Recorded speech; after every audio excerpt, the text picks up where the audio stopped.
Good morning, everybody, and welcome to Sunday Brunch. I'm your host, Artem, and of course, we have with us today Russ Whitfield. Russ, how are you this morning? Disappointed, I would say. We just watched the World Cup final, and England fell short at the final hurdle as they are wont to do. So it was pretty disappointing, to be honest with you. We were all excited, and yeah, it wasn't a very good game. England were terrible, and frankly deserved to lose the game. They weren't very good, but they have been excellent all the way through the tournament, and just fell short at the end. So that was a bit crap. Wow, I am so sorry, Russ. I feel terrible that you had to watch the loss, hmm um, but wow, that is terrible. I hate when your team loses and you're kind of hoping they will win. But other than the game, are you all right? Yeah, I've got to nip straight off after this. I've got to go to Hounslow to deliver some stuff for my stepdad, so I can't really stop on too long today. And I understand you have a mission of your own, so I guess we'll just catch up on whatever news that we have and say hi to our friends in the chat and go our merry ways. I think today. Absolutely. This is going to be a super short Sunday brunch just to say hello to everybody. We don't have neither of us have a bunch of time today, but it is a beautiful Sunday morning. And of course, it's great to be here on Sunday brunch. Certainly want to say hello to Irene. Hi, Irene. How are you today? There she is. Hello, Irene. Says good morning, everyone. The one and only lovely Arden and the brushel to my sprouts. Mm. Maybe, maybe that's not right. I love it, Irene. I sure hope you and the kitties are doing well. Irene says, wholesome moment. I peeked at the security cameras to see what my husband and my 4-year-old were up to, and Brad was shooting Nerf darts, and the 4-year-old while he ran around with Thor's hammer whacking him. That is adorable. Sweet. And so good to see you. Tom Jr. Jackson is here as well. Hi, Tom. Hope you are well, Tom. Good to see you this morning. Retro Nerd Girl is here, Russ. Ah, my resident crush. Hello, Retro. Hope you are well, Retro Nerd Girl. Hope you're having a great day. Norwegian Kryptonian is here too. Oh, hey, man. A little while, Norwegian Kryptonian. Good to see you. Hope you are well today. It's always a pleasure to see you here. Mighty Orbots is here as well. Hello. Hello. Mighty Orbots. Good to see you. So, Russ, it's been a very interesting week in entertainment, to be honest with you. And Blue Beetle seems to be the topic of choice. It just premiered this week. I saw it. Have you seen Blue Beetle? No, I haven't been out to see it yet. Like it, I don't even think. I don't know if it's out here. Actually, I couldn't even tell you. But I'll watch it for the purposes of this channel. But I'm not particularly enamored of the news coming out of Warner Brothers. But tell us what you thought of Blue Beetle. Well, as you know, I wasn't quite sure what to expect, and of course, Blue Beetle stars that incredibly hot actor from. Lolo, yes. Oh, he's incredible. I think he's such a talent, and certainly he, is going to go very far, regardless of this Blue Beetle film. He doesn't really need it.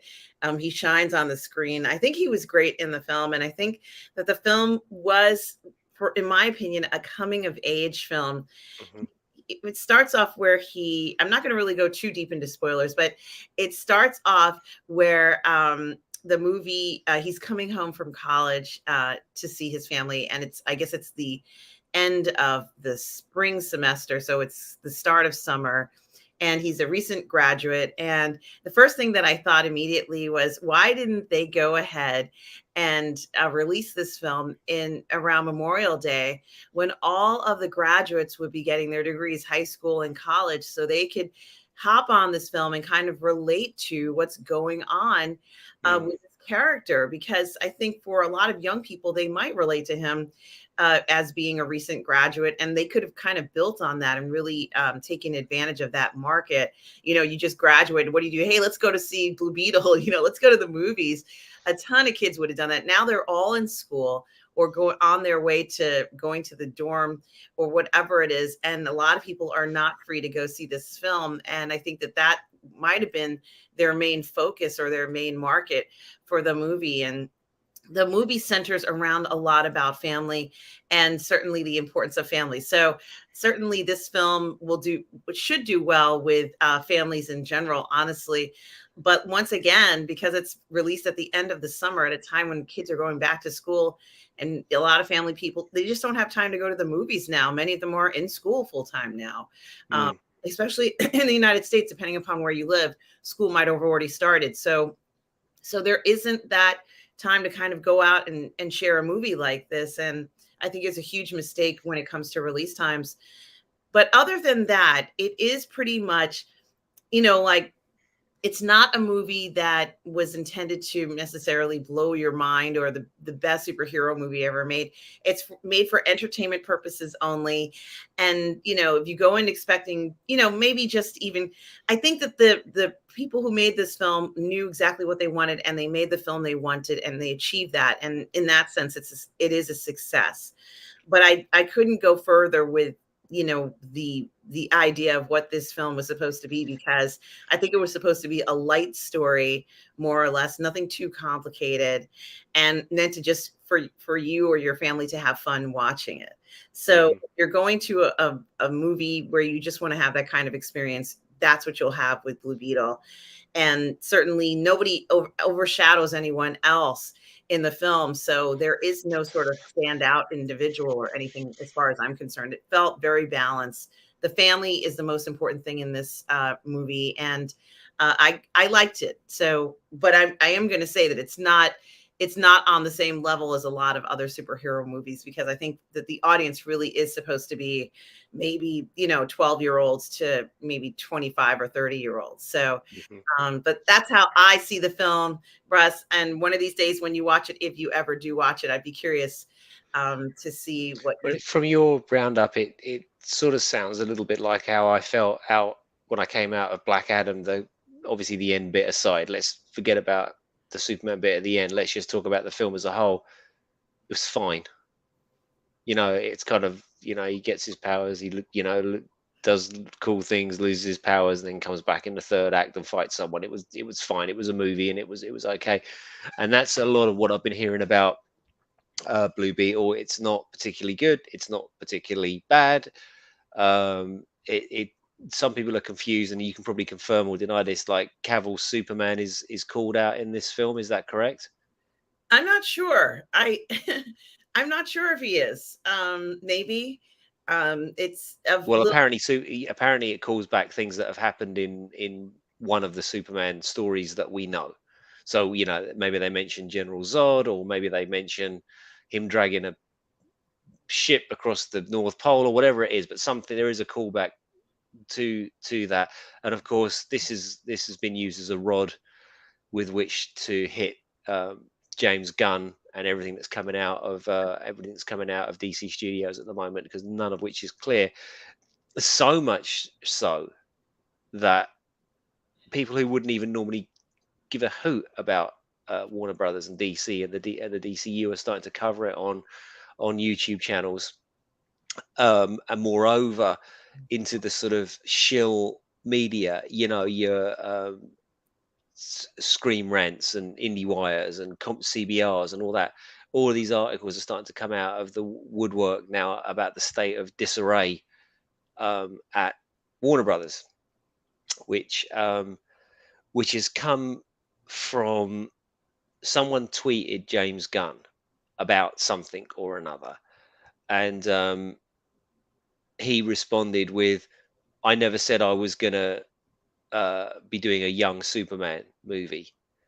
But of course, the internet being what it is, once you've said it, it's there, and it's been, even if you deleted it, it's been screenshotted. And of course, all these articles are now full of um, fast rewind to back last year when they fired, or a couple of months ago when they fired Henry Cavill, and they were saying, it's a younger Superman story, and Henry just isn't right for this story, and it's talking about an earlier story, stage in Superman's life, and this is why we were getting rid of Henry Cavill, because obviously he's aged out of the role, and blah blah blah. In fact, it was funny enough, and I couldn't believe it. It was on Mr. H's channel. Yeah, it was unusual for him to sort of like do an editorial on DC, but this is the sort of impact that this is having. Everyone is saying, you keep telling lies, James Gunn. These aren't mistakes, these are lies. Now, you've lied about Ben Affleck, you've lied to Gal Gadot, and now you're lying about Henry Cavill. What the hell are you doing? What are you doing? Why are you coming out with all this stuff and then contradicting yourself a few months later and hoping that no one's going to know? Like, we all know what you said. Like, you said that you'd spoken to Affleck about um, directing a movie, and he turned around and said, "No, I'm not interested in doing anything with them over there." Like, literally, he saw what they're doing and said he doesn't want to have anything to do with it. Funnily enough, I was watching. Hey, Big Joe's here. Hey, Big Joe. I was watching this guy that Retro Nerd Girl and I quite enjoy. A guy called Aaron Fisher. He's quite sparky. He takes it all like a little bit too seriously. But he postulated something, and I don't know if there's any credence to this, but it did make me think. We're all going under the impression that Henry Cavill was fired, and what a stupid thing that was to do. Like, everybody loves Henry Cavill, and you had the fans back, and we've spoken about this before.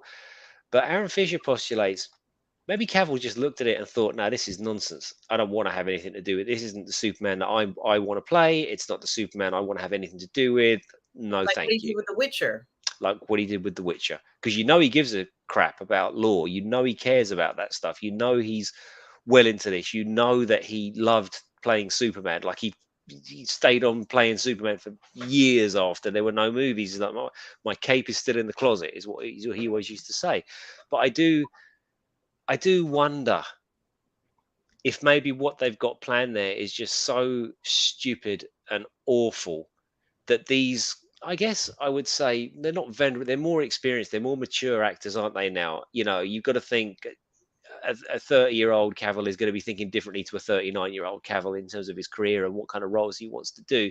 And the same with Ben Affleck, he was in his early 40s, now he's 50, and all that stuff was coming out. He obviously wants nothing to do with it, and he's literally categorically stated, "I don't want anything to do with what they are doing at DC Studios," like, quote unquote. So we know that he's not down with it. I wonder if it's the same with Henry Cavill. If he just thought, "This is stupid. This is like really ridiculous. It's nothing to do with what we've done before." Yeah, I don't know what you think, but that's what Aaron's postulating anyway. Well, I don't know what the situation is, and what I can say is that we do know that Cavill wanted to have some kind of influence or creative control, so to speak.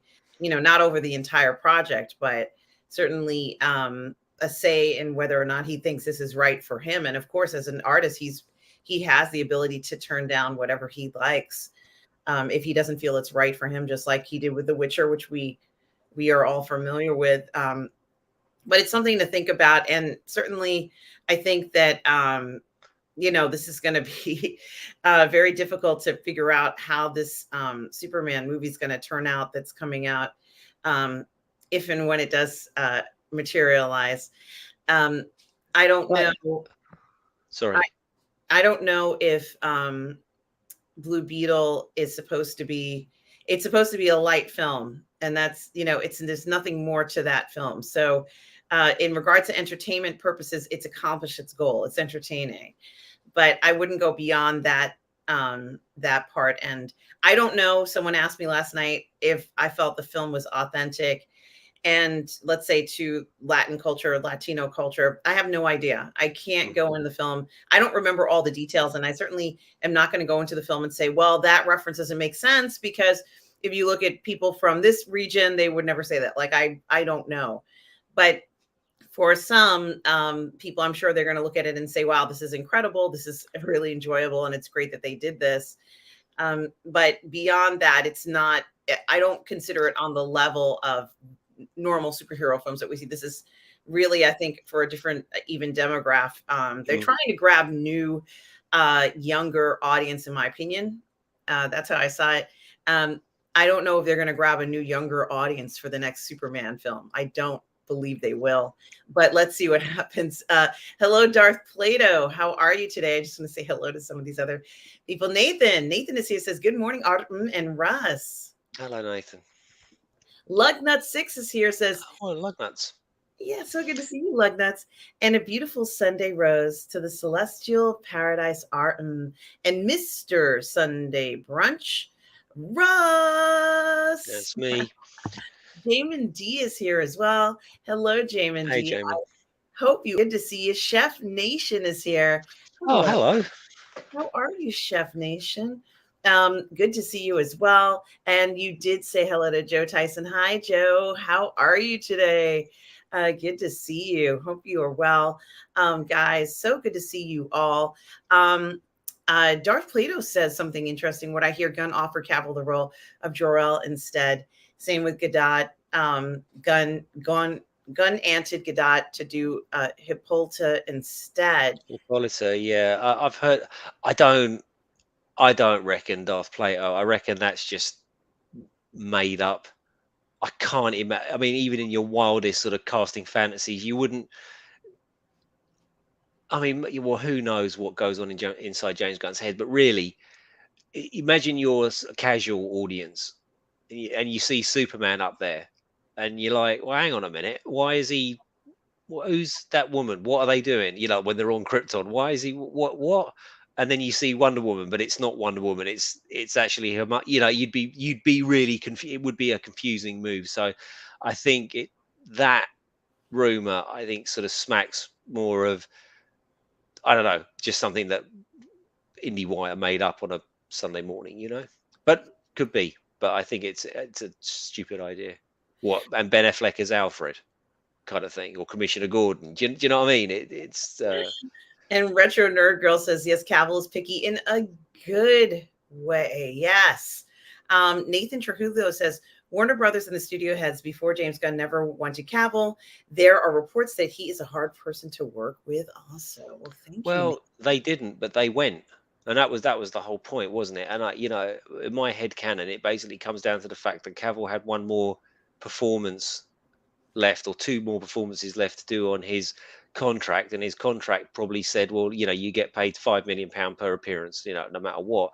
And they wanted him to come in and hold the dinner tray at the Shazam movie and sit down with Shazam and all that, and that would have been like awesome. But Danny Garcia turned around and said, well, yeah, but that's going to cost you $5 million. Look, it says here in the contract. And they were like, screw it. We're not paying him $5 million for 2 days work. And it's like, well, that's the contract you signed. If you want Superman, he's Superman. And I think that's what was going on there, because Emmerich then turned around and, basically blacklisted Cavill, which is why we went like a 6-7 year period without a Superman movie, and all of the nonsense about replacing them with Superman with Supergirl, and Batman with Batgirl, and on all of that stuff. And that was really from Emmerich. But they all got fired. So, as I've said all along, if you're James Gunn, you've got all of these pieces, and all you really have to do is just say, okay, we're moving in a different direction. Yes, Ben, you can do your Doomy movie, but I really want to take us in this different direction. And everybody loves you, and you win, but you've conspired to make everybody hate you. So, well done, nice one, James. Chef Nation, that's a good point, Russ. Chef Nation says, honestly, I really didn't like Blue Beetle. I enjoyed the comic books better than the film. The family aspect was great, other than the film fell flat for me. Interesting, Chef Nation. And then Nathan says, Blue Beetle was authentic to Spanish culture and family, even though it leans on the obnoxious side in some scenes at the beginning of the movie. All right. And Gary Bando Sandwich is here, Russ. All right, Gal. Good to see you. Says, hey, folks, bit sleepy until only 4 hours sleep, was watching UFC, MMA, and Lioness was on also. Oh, okay. Yeah, that wasn't great. I was complaining about that at the beginning, Gal. And Wex Wuther is here saying Henry and Gal should do a rom-com. Yeah, or she could be like the next Bond girl. She'd be like an Israeli Secret Service agent opposite Henry Cavill's James. That shit writes itself. Look at that. You see, look what I just did. I just did a high concept. She would be great as in a Bond film. Brogu's here. Hi, Brogu. Says Hey, good morning, Brogu. everyone. And I think she would be great in a Bond film. But, I don't know whether they're even looking at, I don't even know if there's anyone, I'm sure there is, but it doesn't feel like there's anybody who's looking at her career saying, we want a gal to do this and we think she's going to be great in this. It doesn't feel that way right now in Hollywood. And I don't know what direction Hollywood is going in. Well, nobody does, do they? Because everybody's on strike and nobody's allowed to say anything. Yeah, Brogu, it's a tour T-shirt. I got it a couple of weeks ago when I saw Iron Maiden with my daughter, and they actually played Alexander the Great, which is something I've wanted to hear my whole life. I met Bruce Dickinson, had a drink with him in the 80s, and they were touring with Somewhere on Time, Somewhere on Tour for the Somewhere on Time album. And I said to him, "Are you going to play Alexander the Great? It's my favorite Iron Maiden song." He said, "No, it's too hard." And he explained to me that there's a bit in the middle of the song which is like this really weird timing, and it's really, really hard to play. So it was just something they've never really played live, but the demand for the song was so huge. So this is actually an Alexander the Great shirt that they made especially for the concert, and I always get them big. I always get them extra big because I like flouncing around the house in them. But thanks for noticing, Brogu. Yes, certainly. And excuse me, this is kind of a very interesting time right now where we're still in this weird Hollywood situation where there isn't anything going on in Hollywood. And it's very, very bad for the industry now, going on so many months. And I thought by now this strike would have been over. Some of the unions have worked out deals, but certainly this is not good for anybody. It doesn't seem to have affected Broadway though, which is still putting on They're shows. not they're not the SAG, are they? Screen Actors Guild. It's a different thing, and the concerns that they would have being theatre performers are, you can't AI a theatre performer. Yeah, people will know. Well, maybe in 50 years they won't, but they would. You can't do that. But yeah, so you're absolutely right. There is really not a lot going on.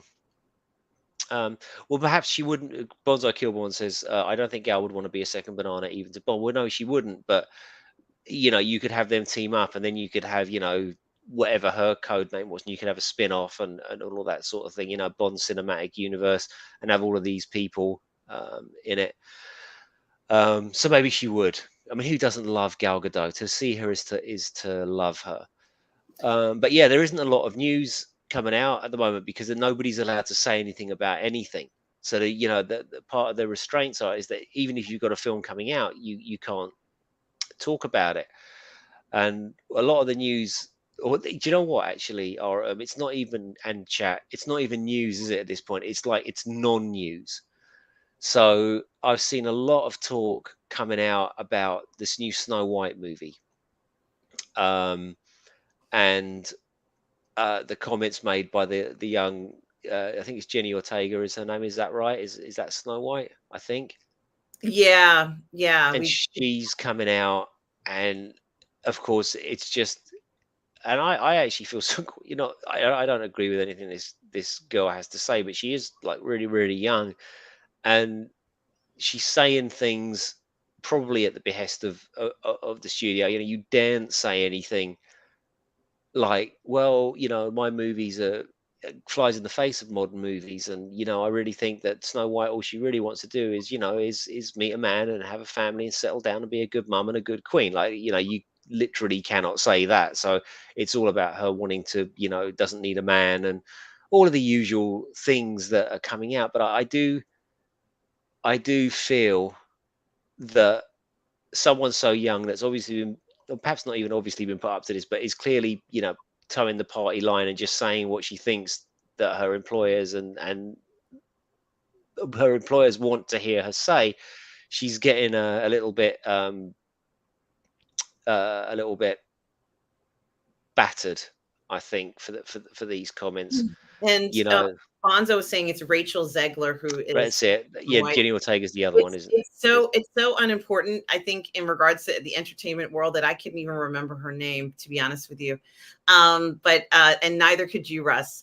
Um, Mm, all we know is that Gal is in Snow White and she plays the wicked person or the bad guy, the woman who wants her to bite that apple, I guess. mm. Um, But Ortega was in Wednesday, I think. That's it, yeah, because And she's quite based, isn't she? In some I have no regards, idea yeah. what comments Ortega has made.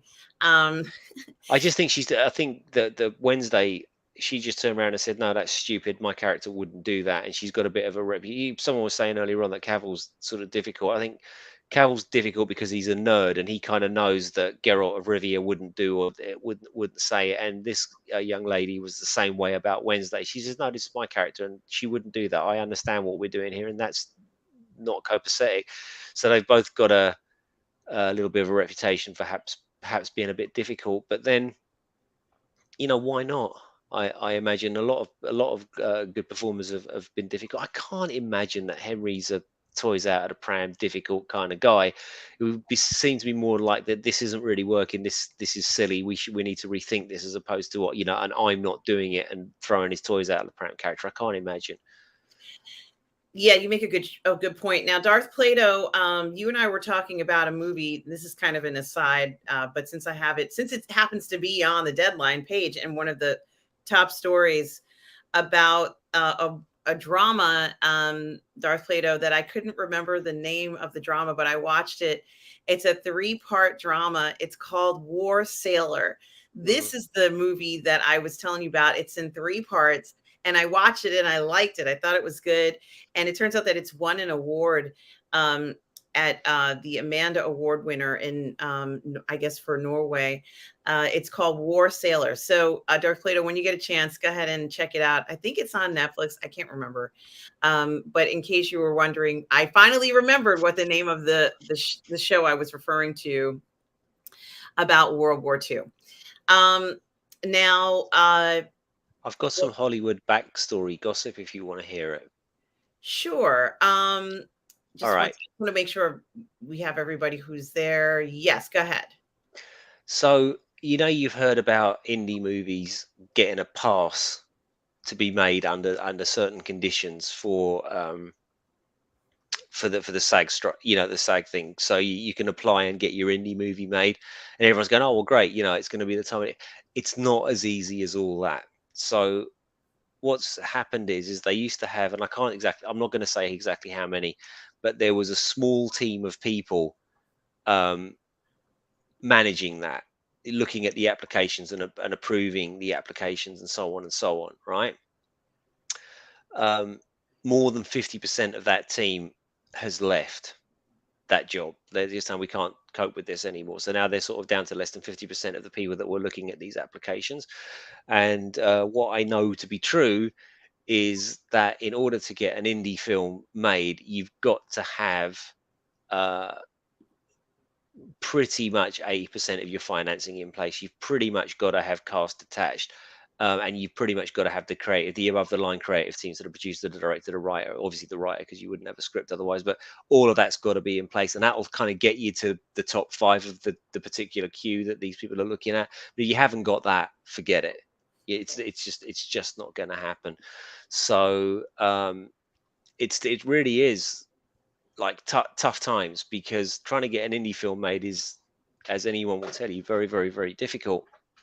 Um, and now I think everybody's just hoping that this is gonna end sooner or later. But it was leaked out of Apple that one of the heads of Apple Films or Apple Movies turned around and said the best thing that can happen now is that we take these productions overseas and get waivers for 1 or 2 American actors and basically cast and crew these things where these stupid laws they think the stupid laws don't apply.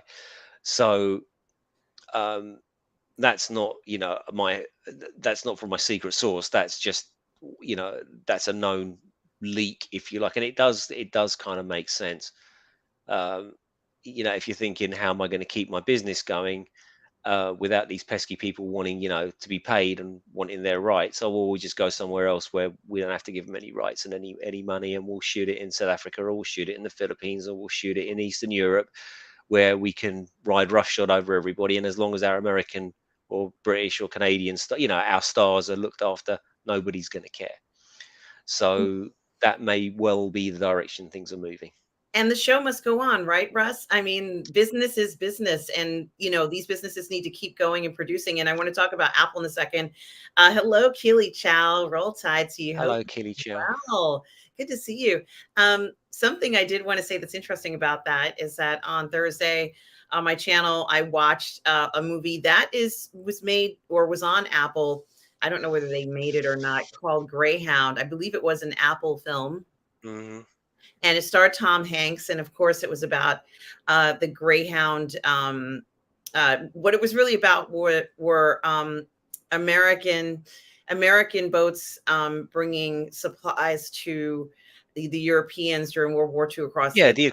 yeah, that they've God, Jesus, God, Christ, those fucking merchant seamen were getting blown up left and right. It was like German tactics because the Americans were supplying us with weapons and tanks and planes and guns and food and everything that we needed to fight the Nazis before America and when they were involved. But before they got involved, it was a big thing, and that was the whole U-boat thing. Like thousands and thousands of soldiers, sailors, merchant sailors. So they were not military. These were merchants. Like my mate Steve, he's a merchant seaman, and they were getting blown Well, up left and right. the ones I'm talking about were also include the military as well.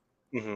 So, at least in this film called Greyhound, Tom Hanks was focusing on some military ships that were going across, and it was quite.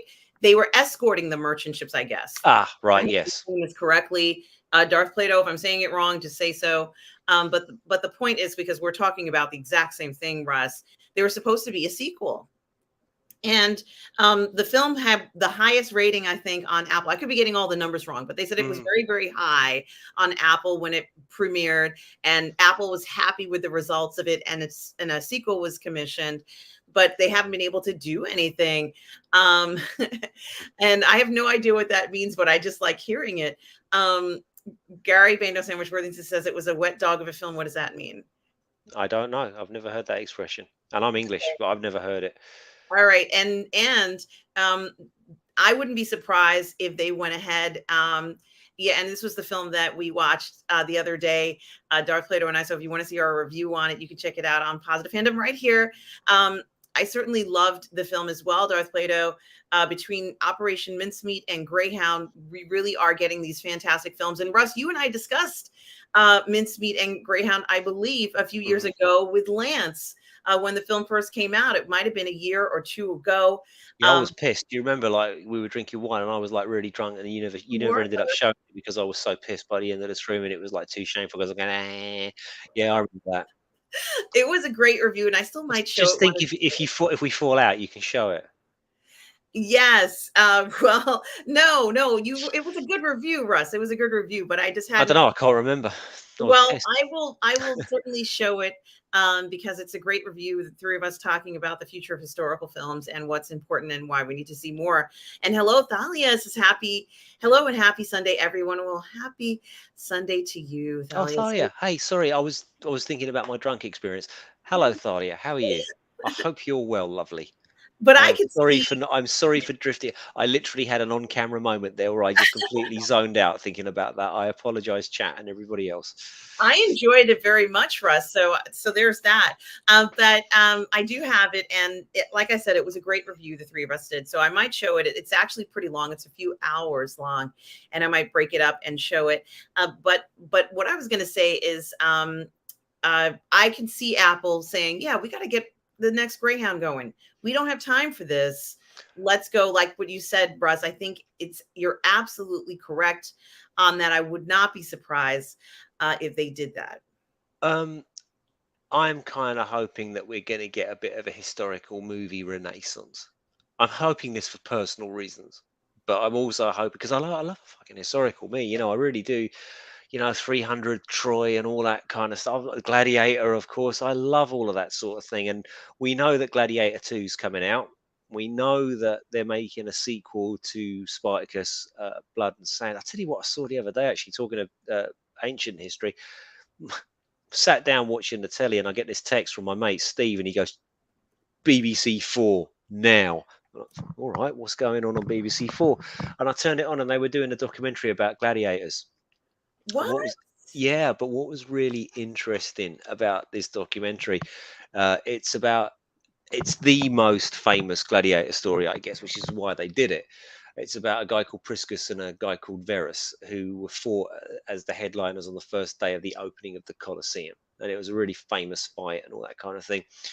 And I said to Steve afterwards, I said, you know what's weird though, Steve? Like, why did they make this again? I've already seen that the BBC have already done a documentary on this. It's called Colosseum, Rome's Arena of Death, and I know this because it came out and I started putting the pieces together. But basically, when it came out, I loved the music in it so much. I actually wrote to the composer and I tracked him down. And this was like a long time ago, and it became apparent at the end of my story why they did actually make this.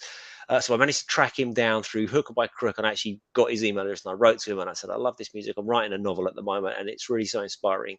Is there any way I could buy this music? He said no, because it's BBC license, but don't tell the BBC, but I'll send you a CD. It was in the days of CDs.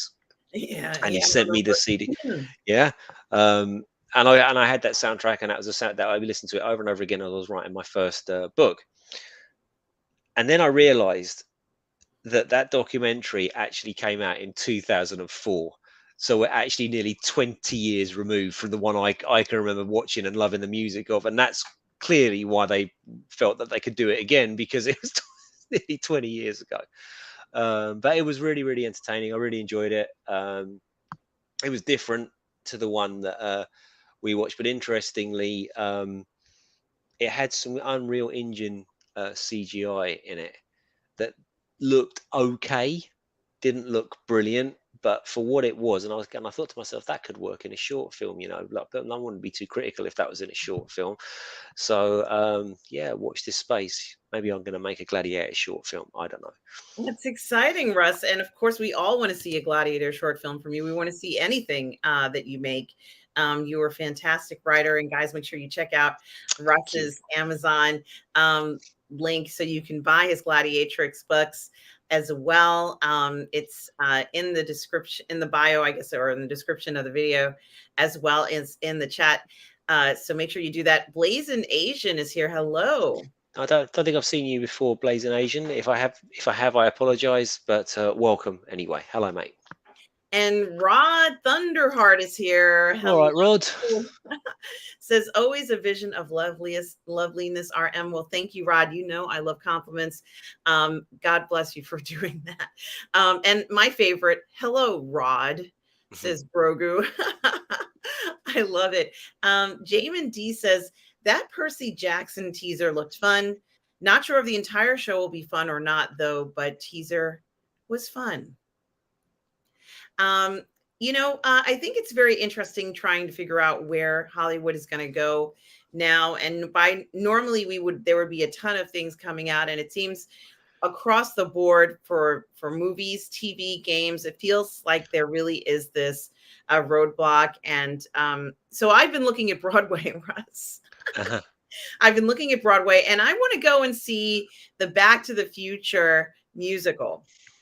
It looks amazing. I saw a preview of it on television, and I'm going to go see it, and I'm going to report back to see what this musical is like. I'm going to start going back to musicals because, they're still working. They're still producing work. And of course, it is live entertainment, as you said, very different. And guys, this is Russ's Amazon storefront where you can find his book.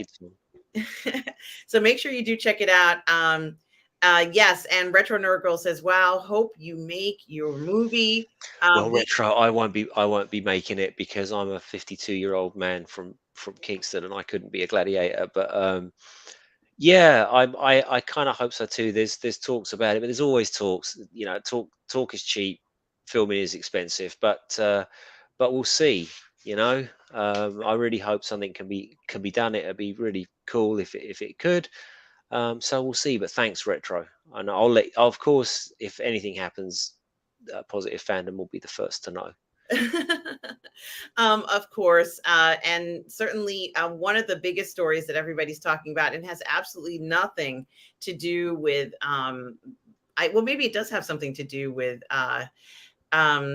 Yes, I would review See Through Love if I got a copy. Yes, and that is your book, right? Rod Thunderheart. Yes, I would review it. Um, I certainly would do it. So you can send it to me. If you go to my YouTube page, there's a link there where you can get my email address and you can email it to me or whatever way you want to send it. You've still Yes, got to do your review with MJ. yes, You yes, do. yes. I still have that coming up, and maybe we should schedule that, Russ. Maybe we need to do that since it's long overdue and we've been talking about it for a long time. Mhm. That I think that would be perfect. So yes to you, Rod. Yes to you, Russ. And I want to thank Tom Jr. Jackson for the $5 super chat. Thank you, Tom. Says appreciation to the beautiful billowing queen. Thank you, Tom. Hi, Russ. Great to see the best Sunday morning duo on the interwebs. Wow. Wow. Oh my gosh, Tom Jr. Jackson, that's sweet. Thank you Well, so much. thank you, Tom. That's I think we're the only Sunday morning duo on the internet, or I think that's what it is, right? But thanks, yes. thanks, Tom. You're No, I'm kidding. That's really generous of you to support our with your super chats. It's great, and she deserves it. and Bonzo Kilborn says, speaking of teasers, there is a Godzilla teaser for December 1st. It looks Oh, do you know what, Bonzo? Fucking hell, right? And I hate this. I hate this. I'm just not into it. And I really wish I was, because apparently all these films are great fun. Like even the Samuel L. Jackson King Kong one, and then there's the sequel, and they're throwing ships at each other. Apparently they're brilliant, but I kind of just missed the bus when it came to Godzilla. It's something I never got into as a kid, and all that kind of thing. And I'm just not into monster movies as a whole. But I wish I was, because these films look like such fun, and I really hope. And you know what? They seem to be delivering for the fans of those particular movies. Now I don't know if that's true, because I'm not a fan of those movies and I don't watch them.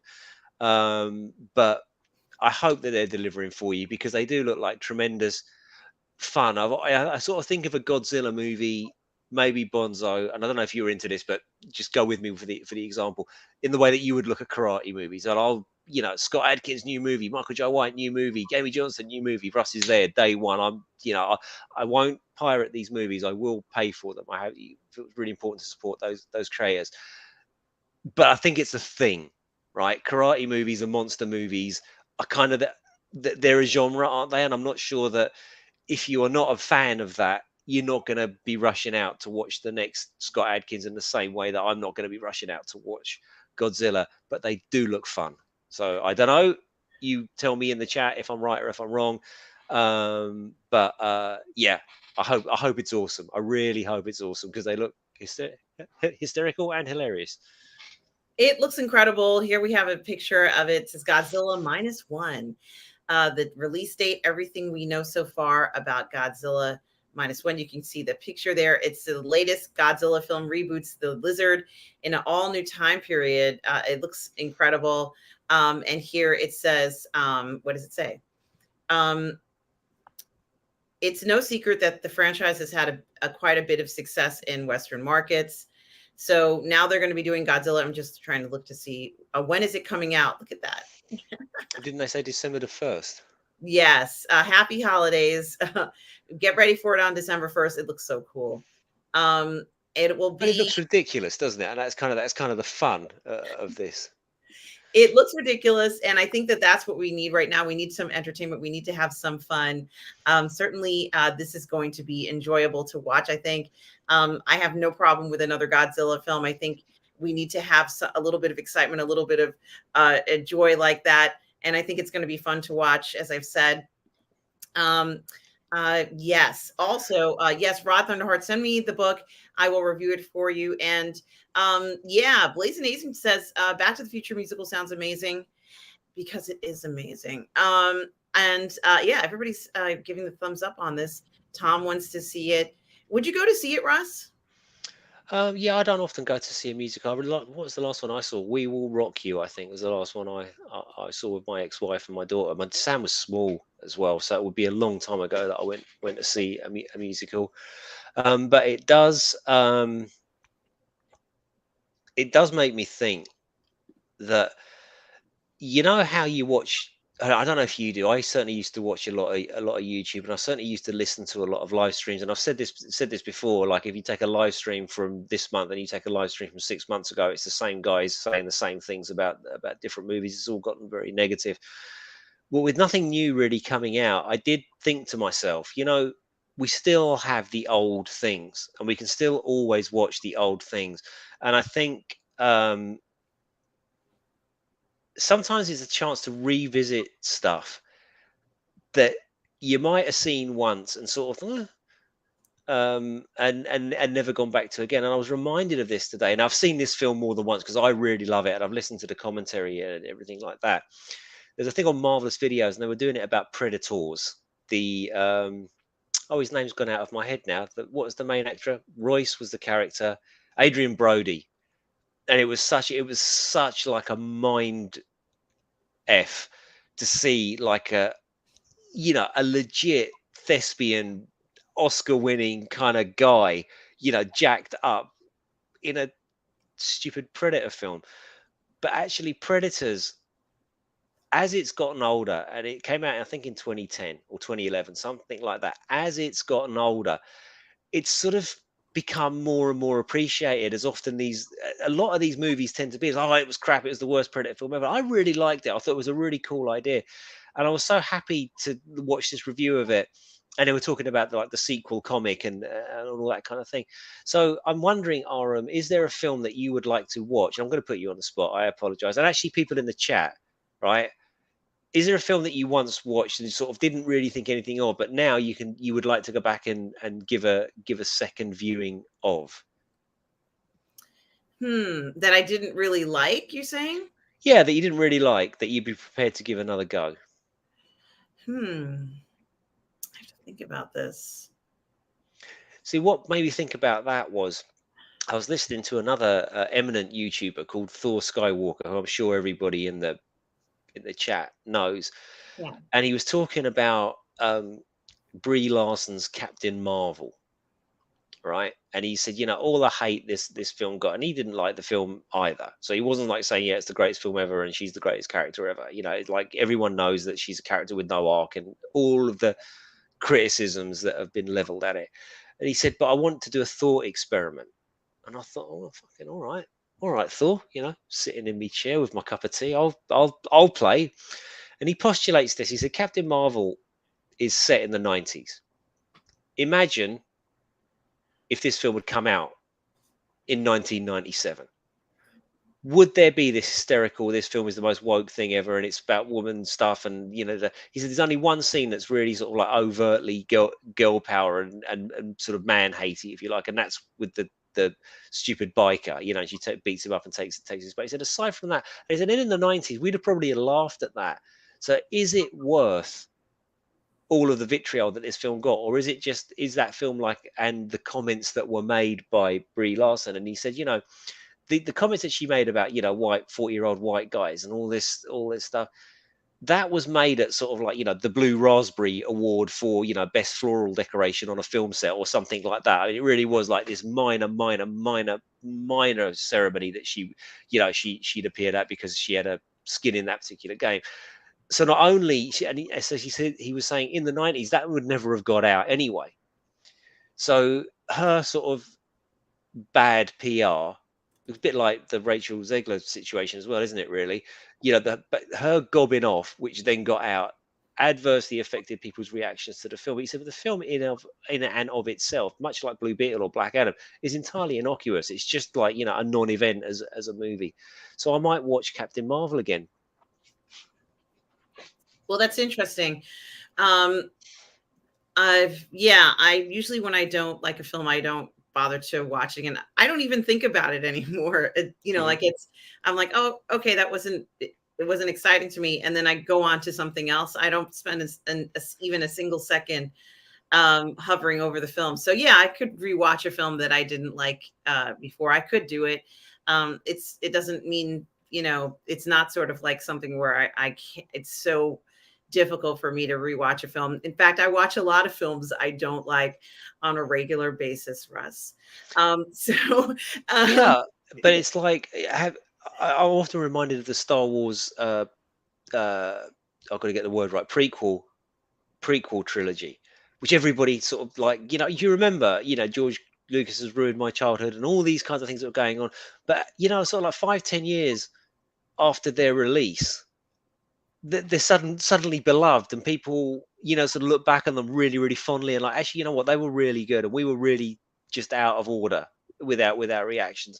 And the sort of immediate reaction to the monstrosity of a film that has been created in your eyes and it's never going to be the franchise is ruined, and then you get like 3-4 years down the road a little bit removed from it and you think, actually, do you know what, they're pretty good, like Rob always says of those ones, they're bad films but excellent Star Wars, and I tend to agree with that.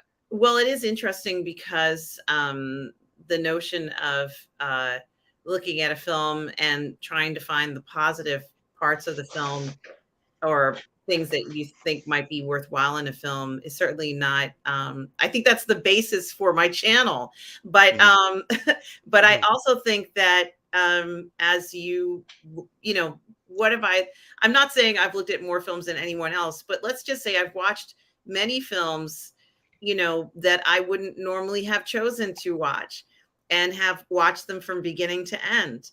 And, had to just look at it, just from a general point of view, and try and look at it as, well, what were some of the elements? What were they trying to tell us in this film? And did they do a good job cinematically? And if they did, even if it's not my favorite film, which is often the case, I have to give an honest opinion about it. And I think Turner Classics is responsible for that, because there are so many films that I would never buy a ticket to and watch, and my mother loved. And I'm like, okay, yeah, it was all right. It's not quite. And she would say, well, tell me exactly what stood out in the film to you. And I think if you can go ahead and talk about what stood out in the film, and that's what the director intended, that's what the movie makers intended, great. And an example of this really for me is Blue Beetle, because as I've said, it's not the best film ever made, in my opinion. There are going to be people who love that film, but I didn't think that the film was the most magical film I've ever seen. However, the thing that stood out is the family in it. And I think that's what they were going for. I don't think Blue Beetle is the star necessarily in this movie. It's the family that's the star. And so that's been borne out in a lot of commentary about the movie, to be fair. But Aram, I would ask you, does Blue Beetle suffer from what we were talking about last week, in that it's just safe, and that's why it's not the greatest film ever made? Like, I'm guessing he gets his powers and then he does some really cool things, then he loses his powers, and then he crisis of confidence, and then regains his powers, and then has a CGI battle in the third act, right? That's kind of my guess, in and around the sort of family stuff. And he probably loses his powers because he does something, not heroic or something stupid like that, because all those films do that. And I think that's where we're at with these big budget movies. And I spoke about the Cleopatra sort of parallels last week. So is it a safe film? It just doesn't particularly do anything. I'm guessing. I haven't seen it. I think that the film didn't want to go there with more than what it gave, because I don't think the character, this is another, point of view. I don't know if it's true. I have absolutely no idea if what I'm going to say is true. But I think that the filmmakers also felt that the character was not ready for more than what we saw in this film. He wasn't ready for more. I don't think this would have been, this film was going to go that extra step of giving a heavier load on the character. He needed to find out what was going on and deal with that. And I could see them making another film. I could honestly see them making a part two. And that would be in a few years, when he's more mature, when he's older, and understands a little bit more of what's going on. Well, he's in a tough spot. This film's in a tough spot, isn't it? Because they've all but confirmed, because James Gunn is like contradicting himself at every single tweet now is saying the opposite to what he was saying before. But they've been pretty categoric. Do you think there'll be is Blue Beetle part of the DCU? Because it's the first film in the DCU, but it isn't, because Superman is the first film in the DCU, but it's not the first thing in the DCU, because it's actually Creature Commandos, but it isn't, because it's actually Blue Beetle. What they basically said is, look, if the film makes money, yes, he's in the DCU. If the film doesn't make money, then no, that's it, one and done, we're finished. and that's a tough spot for any. I I couldn't care less about that studio anymore. Like they've done so much to upset me over the past years. I couldn't care less about Warner Brothers, but I do feel for the director and the creative team and the writers and and the up and coming actors that are in that film. None of whom will have been in anything as high profile as this before, or many of whom will not have been in any of the, $120 million movie, $104 million movies, whatever it was.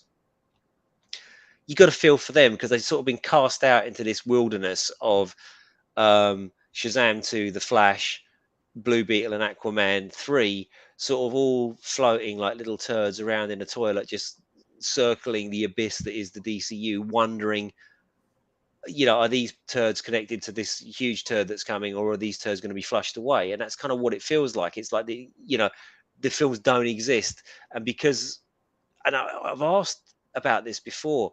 How much do normies know about this? Are they aware that these films are meaningless? Is this why people are not going to see them? Because they kind of know that the Flash isn't going to. It's not leading on to anything. Aquaman isn't leading on to anything. Nothing's going anywhere. And in a general audience that's used to a connected universe, maybe they know, and maybe that's why these films are. I don't know. I'm just spitballing.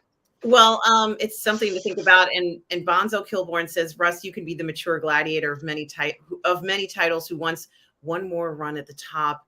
Of course, you get to die in a blaze of glory. Nathan thought I was talking about the Godzilla series on Apple TV. No, there's a new film. Tom says, Enter the Dragon. I think that's what he's saying, or Into the Dragon should be made into a musical, martial arts musical. That would be interesting. Brogu says, I'm probably one of the biggest Godzilla fans out there. Oh, right. Kid, my brothers and I would play with the TV antenna trying to pick up Godzilla movies. I'm reminded of the cartoon, out from the depths, 40 stories high, breathing fire, his head in the sky, Godzilla. That was like the cartoon from the 70s, right? And Godzuki. Yeah, Brogu, I love that you guys try to get the movies. And I liked the earlier films because it seemed like everybody was in these uniforms. Everybody had like the same outfits. And I was like, this is so cool. Of course, I didn't understand what was going on and the cultural significance. But yeah, I loved those early films. Bonzo says things have gotten far too negative. They have. This is something here, Bonzo, because it's positive here. Yeah, no, I've really noticed it in just channels that I really used to enjoy, because I love a live stream. Like I really do. It's because if you're going on a run or you're training in the gym or whatever it is you're doing, I don't really like listening to music when I'm doing that, and I much prefer listening to podcasts and things like that. But what I've found is with all the people that I really, really, really used to enjoy, and I agree with, I do agree, but it's just all got a little bit negative and a little bit samey. Well, and I think I'm sorry, go ahead. Yeah, and as I say, I often hear different commentators saying, well, they used to be able to do this, they used to do this, and they used to do that, and they used to. But there's a load of good stuff out there. There is tons. Oh God, I'm such an arsehat, right? I decided I'm going to binge watch Warrior, only to discover I binged it with 3 weeks left. So now I'm missing 3 episodes, and I've got to wait for the final 3 episodes to come out. Oh no! I know, what an idiot. But there is brilliant stuff out there. There really, really is. In fact, tonight, once I get back from my stepfather's, I'm going to settle down with a glass of wine and maybe a little something to smoke, and I'm going to watch Alone at Night, which is about a cam girl who decides to get away from it all and ends up in a house in the woods and all that kind of stuff and all of that. But the sheriff is played by the one and only Pamela Anderson. I've been waiting to see this film for the longest time. I can't wait to watch it. Pam, if you're watching, you are still number one, and your agent is an asshole who doesn't return calls. But aside from that, you are number one. Wow. That sounds like an amazing evening you have planned, Russ. And I also have to get going. Just me and Pammy. I love her. She's my favorite. I'm not going to lie. Well, you're going to have a fantastic evening. Blazing Asian says, I really enjoyed Predators. Yeah, I thought it was right. It's so good. Blazing Asian, especially now. I'm not going to assume your nationality or anything like that. But the fucking Yakuza bloke, he was just like as cool. He was just as cool as all hell. And I'm reminded of this because I saw a tweet or something on Reddit or whatever it was the other day, and this guy just says, um, "Okay, picture this: Hiroki Sanada is a Ronin. He's a Ronin because the Predator killed his master. He is now a masterless samurai, and he and a bunch of others get together to track down the Predator that made them all Ronin, and they go into the mountains of Japan to fight Predator." I just thought, who wouldn't watch Samurai versus Predator? Come on, man, make that film, especially with Sanada in it. And Tom Jr. Jackson mentions he has a friend who saw Back to the Future musical in the West End and they loved it. Irene says that she wanted to watch and rewatch The Passion of the Christ. Boy, that's going back. But she fell asleep twice during the opening credits. Do you Blazing Age know, that enjoyed. was a weird one. Sorry, you know, Irene, that was a weird film. I seem to remember watching it, and it was very, very, you know, like lots of sort of choral music and lots of Romans battering poor old JC in slow motion and lots of blood flying. I seem to remember it was all, and it was a very worthy film, but not exactly a thrill fest. And it almost seemed to be literally carrying the weight of the cross on it, you know. And I don't remember. I just remember how violent it was and how I felt watching it at the time, that the violence was just, and the violence that was done, and it was almost too reverential in the way that it was done. But yeah, again, worth a watch, right? So we've got nothing coming out. Why don't we go and check out these things that we once saw and thought, you know what, I'm going to give that another go. Absolutely. And Rod Thunderheart says, hey, Artem and Russ, I like those movies that break or cross genres. Has either of you seen The Adjustment Bureau? The movie broke genres, blended different styles. I have not seen it. I have seen the Adjustment Bureau, and I seem to remember it being really, really good. And there was something to do with hats and alternate realities and things like that. And I think it had Terrence Stamp in it. I think it had Matt Damon in it. I can't remember anything about it other than it was really good. It was just really good, but I can't remember why it was really good or what happens in it or anything like that. But yeah, I do remember it. And Bloodsport 1 is here. Hi, Bloodsport 1. Good to see Oh, you. Bloodsport, the guy with the best name on the internet. And certainly, let's see. Jamin D says, generally, at least at home, when I'm watching a movie that I'm not going to enjoy, I'd know before halfway mark or something. So I'd stop watching at that point. Yeah, Jamin, I don't have that luxury. I have to watch the whole film to the end because that's what, you know, I've been told is best to do. You watch the entire film so you can get an idea of what it is. That's why I still have not commented, you know, made any comments about Secret Invasion, because I have not watched the entire series, and I'm supposed to have watched it, but I just could not watch any more of it, to be honest with you. Okay, that's fine. Oh wow, thank you, Rod Thunderheart, for the physical copy. That's kind of you to do that, and I appreciate it. And Brogu talks about how Blue Beetle is a safe family film. Yes, it is. Yeah, And that's it. Again, it's safe, right? This is what we were talking about earlier on, Brogu. It's well, just it's any family safe. can watch this and enjoy it. Mm. Yes, and it is a safe family film, but I do think that it was intended for a younger audience. They're trying to grab that younger audience. I feel like they made a mistake in the time they released this film. I think it should have been released much earlier in the summer. And Blue Sunrise is here. Hey, Hi, Blue Sunrise. hope you are well. Yes, and certainly, guys, there's a lot going on, but Russ and I have to go. We both have some things to do today. Russ, as you said, you have to go visit your stepdad, and of course, your exciting evening coming With up Pamela. with Pamela. It's going to be amazing. I also have some things to take care of. Certainly, something to think about. Bonzo says, I really want Russ to get that meeting with Pam. Let's not have a repeat of Dedra Miro. I thought I did well in the Dead Ramiro thing. She was pleasantly surprised and impressed with my question. I feel She I'm not was having it, but very, I hope I get the meeting with Pamela Anderson too. Bonzo. I would really, I'd love that. I would consider that that'd be something off the bucket list, especially if she did the film. I mean, wouldn't that just be the?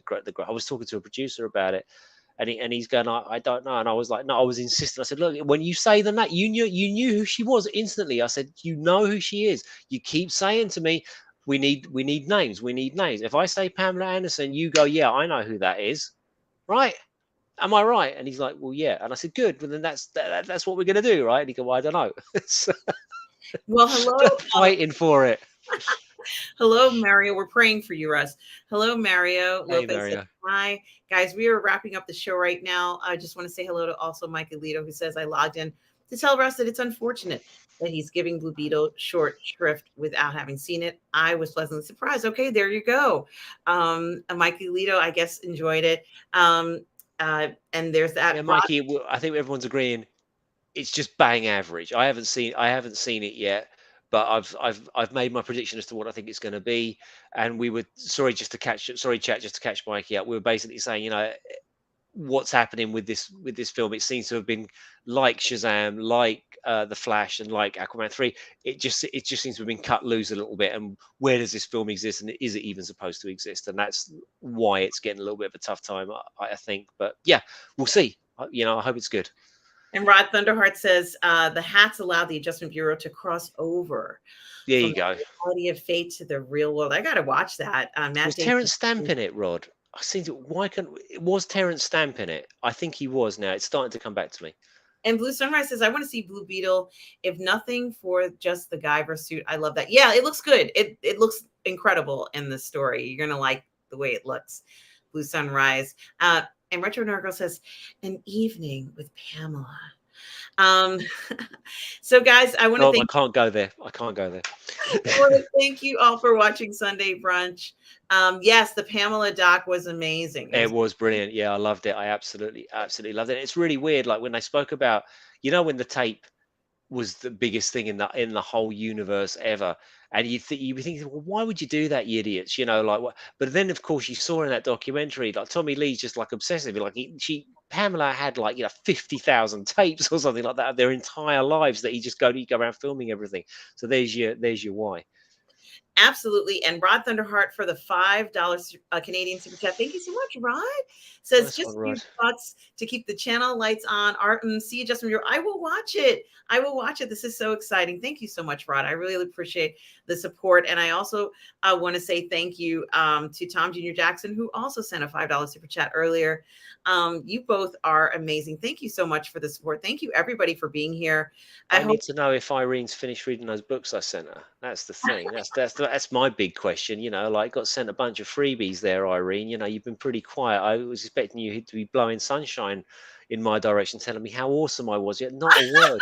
Not a word. Not a word, RM. Not a word. Well, Hurt, Irene. I'm hurt. I think Irene will be telling you soon what she thinks of your books. And certainly thank you guys. Make sure you check out Tom Jr. Jackson's YouTube channel as well and subscribe. Just want to thank you all. It is a goofy world. We are all goof people. And certainly thank you so much, everybody, for being here. I want to thank Russ for being here as always.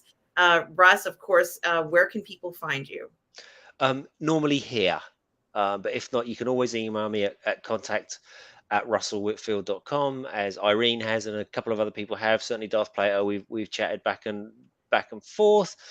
So yeah, that's where you can find me. But more importantly, where can they find you, RM? Guys, you can find me right here on Positive Fandom, where I do all the Parley and the fandom. And of course, we have watch parties where we look at historical films, films that I think are fantastic, with Darth Plato on our show there. But I also do other watch parties. I did an Outlander watch party on Friday, and that was a lot of fun. I'm going to start gaming in September again, everybody. I'm going to find a game. Yeah, I think I'm going to try and do Alien Isolation if I can get my video in it. But if it's not, I don't know if I can do it. But I will pick a game to do in the fall, so I will start gaming again. MJ's been playing, I think it's Jedi Survivor or Fallen Order or something. All I can hear is like coming out of the room all the time. So I said, "What are you doing?" She's Star Wars Rebel Jedi or something. I don't know, but she's certainly doing a Star Wars run at the moment. Yeah, yeah, Jedi. If she's playing Jedi Survivor, I played it on the channel here. I think Mhm. I did. I don't know how many streams I did. Maybe 50 or 60. So it's a great game. She's going to love it. And certainly I encourage anybody to play it. That was a good one. And Hogwarts Legacy was the other one that I played this year, Yes, yes. which was incredible. So those two really were amazing. Yes, Alien Isolation is a great horror kid. Thank you so much for that, Blue Sunrise. I'm just trying to figure out how I can get my video in it because I like people to see my reactions I'm playing, because that Mm. was one scary film and I've never beaten that game. But guys, thank you so much for being here. Thank you for the super chats. You can find me here on Positive Fandom. You can find me on the Burnettwork, where I'm doing a bunch of shows coming up. I've got a Friedkin two shows scheduled for that. It's going to coincide with Turner Classics tribute to Friedkin. Unfortunately, they're not doing Cruising, but they are doing some other films that are incredible, that changed, I think, movies like The Exorcist and things like that. So those are going to be some great watch-alongs, and you can find me on the 1/6 Scale Man Network for Uncivilized Scoundrels, as well as the Rainy Creoles channel. So I want to thank everybody for being here today. So grateful to your generosity, everybody. Yes, have a wonderful day, everybody. And thank you, everybody, for your generosity and kindness. Please enjoy the rest of your day. I'm looking for this thing. I can't find it. And guys, remember, no matter where you are in the galaxy, always remember to please be kind. Take See you care. later, guys. Thank you so much. Bye bye now.